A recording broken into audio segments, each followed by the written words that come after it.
Because when you start thinking about it, if you're standing there, of course, my 57-year-old Horan is hardly an elegant young Zouave officer, but if you have a guy who's standing there casually with his hand resting on his sword, I'm trying to. Yeah, see, that's bad. I shouldn't do that. I'm not going to have his hand on a chair.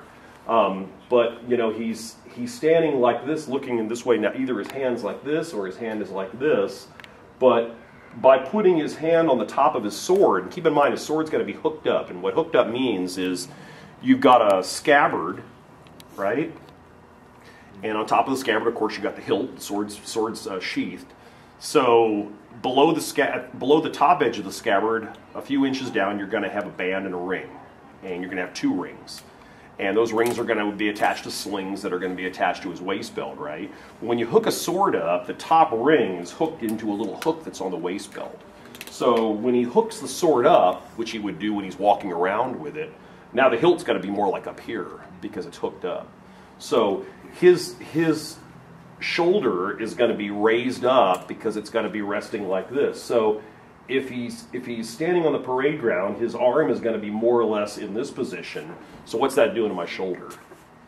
It's going to raise my shoulder. So it's going to pivot my pelvis or my torso down a little bit this way. So I got to reflect that. So if my torso is tilting that way a little bit to allow for this shoulder, is my head tilting with it too? Am I going like? You can't do that. So if it's tilting like that, then my head has got to counterbalance to keep myself from falling over. So you got all these different angles in the body that are repositioning themselves without even thinking about it to just keep you from falling over. And we do that without even thinking about it. And so the idea is now that I'm going to have to raise up that pelvis a little bit, or torso a little bit, excuse me, and then I'm going to have to counterbalance it with the angle of the head. So what I'm going to do here, I know I'm going to need to cut a little of this off. I do these armature parts in such a way that I usually leave myself a little bit of gap between them where I can play around with poses just in that way. Now this, I've just stuck it on here. I haven't done anything. There's just a guy with a torso on top of a pelvis. But now, if I'm going to, for one thing, I've got to keep that military posture. So I'm going to bend it back. So now I have a little bit of an arch. You see that? You got a little bit of a curve from his rear end up around through the hollow of his back and so on. But then, because this arm is going to be raised up a little bit to get his hand on top of that sword, I've now got to tilt it over, and then I've got to tilt this head back in such a way that it's counterbalancing the movement. Oh, there we go. That fell into place pretty nicely. So now what you have is this. You see that? Can you see it now? Yeah.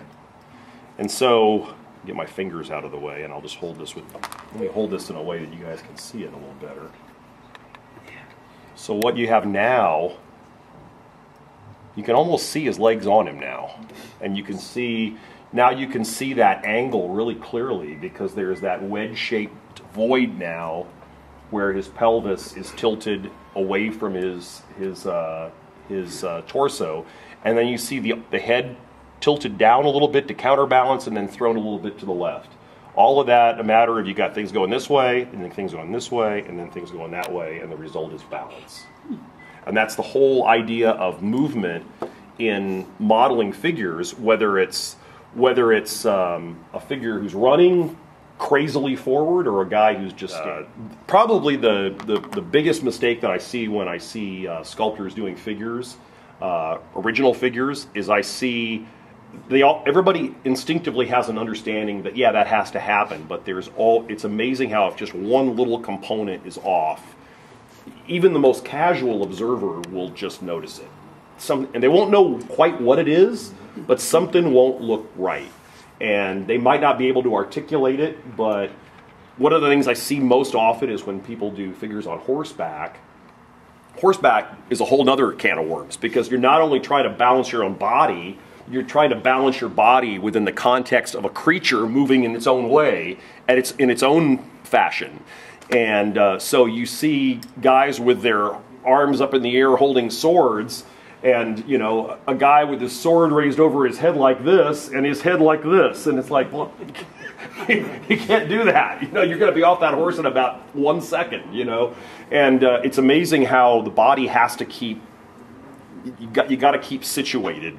You could probably watch slow motion, stop action film of bronco, you know, basically rodeo, you know, cowboys, would probably be a great lesson in balance. I mean, trying to stay on top of a horse and watching, rather than just looking at all the fun and excitement of the guy trying to stay on the horse, just looking at the guy's upper body as it pivots, you know, and all the different components wiggle around to try to find and struggle for balance.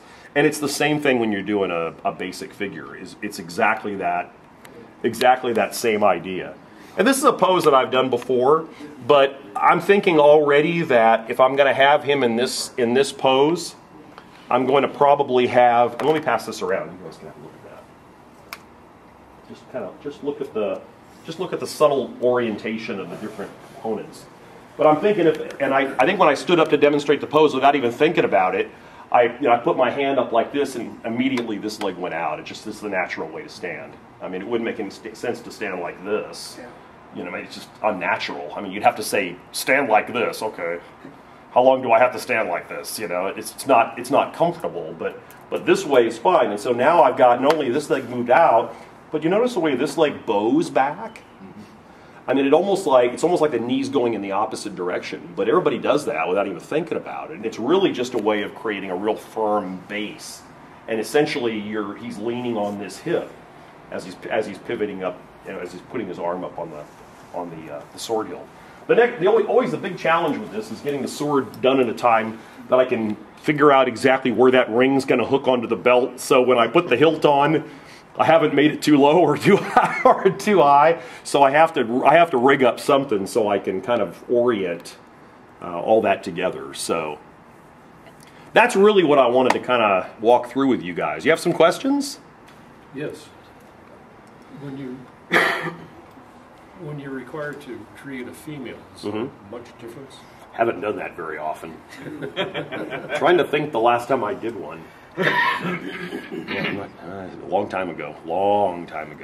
But it's not any different. Well, the basic idea of keeping balance is not a male thing. It's a human thing. So it's not a male or female. But obviously, certain poses probably are a little more natural to a man than a woman. Probably. Haven't really given that much thought, to tell you the truth. Why do you ask? Well, I've taken a sculpting class. There's such a difference. Yeah. I was wondering what kind of problems you ran into. No, I mainly do guys. I'm mainly sculpting dudes. Yeah. So There's a vast difference. I don't do many dudettes. So When you're doing the fingers, you cut off the fingers and you're going to mold them. Which putty do you use? all Duro, and I do them one finger at a time. Yeah. There have been times when I've tried to do them in a blob of 4 fingers, and it's possible, but one of the big gripes I have, and it's one of those things that just grates on me like fingers on a chalkboard when I see modelers doing converted or scratch-built figures. I see from time to time is you see such care given to so much of the work, and then when it comes to fingers, you see rifles grasped like this. I mean, just pick up a rifle. Pick up a broom, for crying out loud. Just go into your garage and pick up a push broom by the handle and hold it like a rifle. You know, you'll find it immediately that the left hand, now all of a sudden you're holding it like this, and the right hand you're, on the trigger mechanism, and that doesn't look anything like this, and it's like, actually try to hold a rifle. You can't do it. You can, but you look like somebody with some weird deformity, and it's, the thing about it is that trying to do this in a mass of putty is really hard because there's gaps. There's actually gaps.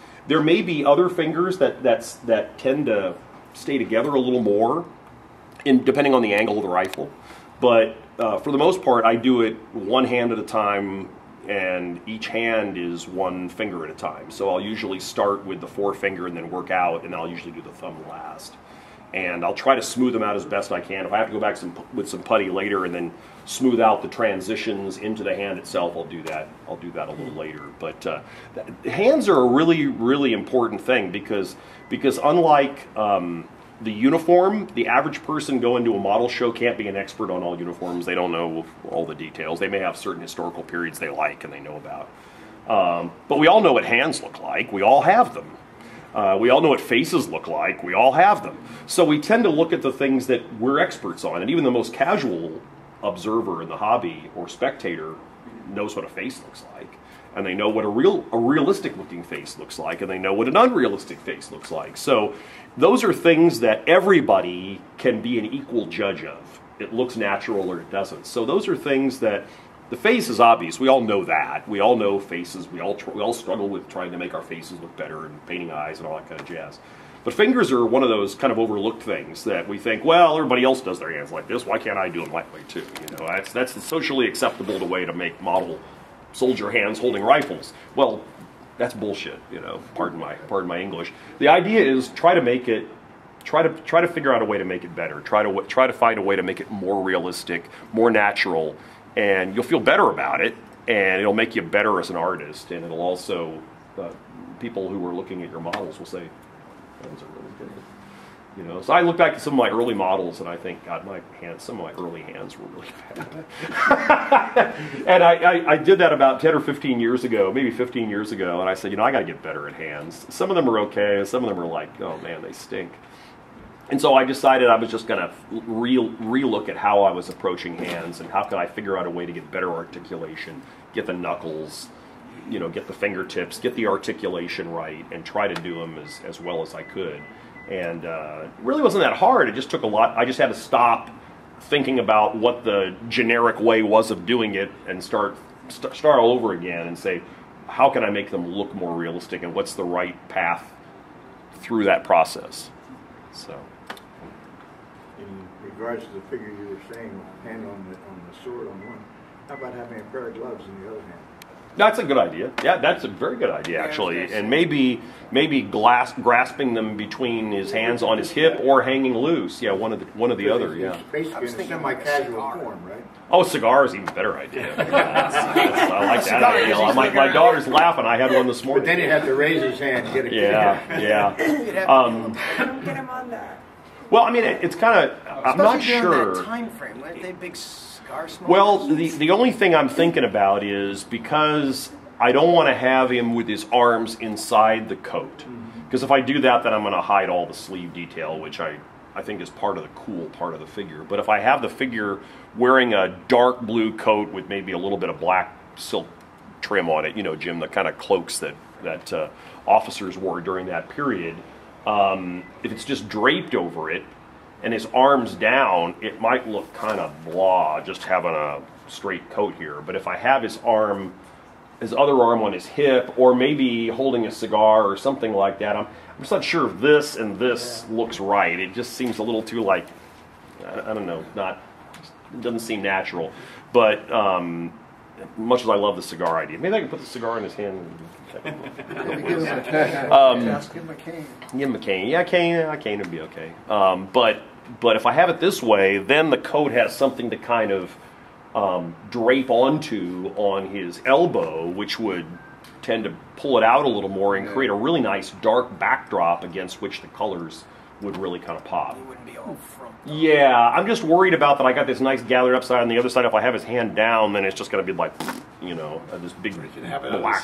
Hip, maybe? Well, that's what I'm thinking. I was thinking the other one on his hip and the other one on this. That way, both elbows would be out. The cloak would be draped over the edge of the elbow, and then you'd see the uniform, but then you'd have that dark backdrop that the colors would be set off against. So thank you everybody for helping me figure out what I'm going to do here. So.